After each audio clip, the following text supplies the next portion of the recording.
దీపావళి వచ్చిందంటే హైదరాబాద్ లో సదర్ సందడి మొదలవుతుంది. ఇందులో జనాల ఆటపాటల కంటే దున్నపోతులు చేసే విన్యాసాలకే ఫస్ట్ ప్రియారిటీ. దీన్ని చూసేందుకు పొరుగు జిల్లాల నుంచి కూడా పెద్ద సంఖ్యలో జనం సిటీకి చేరుకుంటారు. ప్రతి ఏడాది వరల్డ్ ఫేమస్ దున్నపోతులతో విన్యాసాలు చేయిస్తున్నారు. ఈ ఏడాది కూడా సదర్ ఉత్సవాల్లో సందడి చేసేందుకు హర్యానా నుంచి రాచదున్న విరాట్ హైదరాబాద్ చేరుకుంది. హర్యానా నుంచి ప్రత్యేక వాహనంలో దీన్ని తీసుకొచ్చారు. ఈ నెల 31న అమీర్పేట్, నవంబర్ 1న కాచిగూడ, నారాయణగూడలో సదర్ సంబరాల్లో ఈ విరాటుడు తన బలాన్ని చూపించనున్నాడు.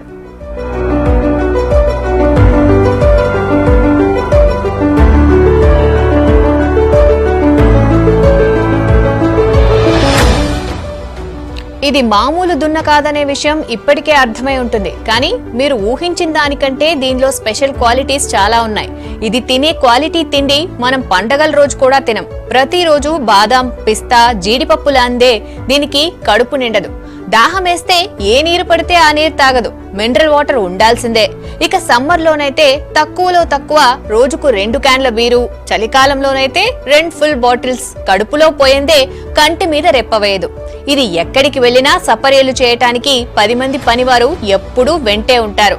రోజుకు 2 సార్లు స్నానం, నూనెతో మసాజ్ తప్పనిసరి.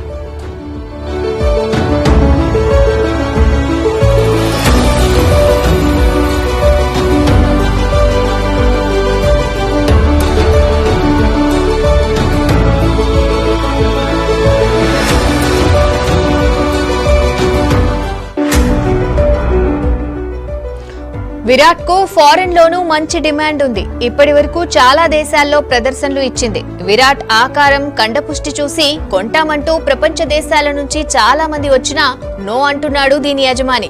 9 కోట్ల రూపాయలు ఇస్తామన్నా నో అంటున్నాడు. ఖర్చు పెట్టుకుంటామంటే వచ్చి మీ దేశంలో ప్రదర్శన ఇస్తాం, కానీ అమ్మే ప్రసక్తే లేదని ఖచ్చితంగా చెప్పేస్తున్నాడట.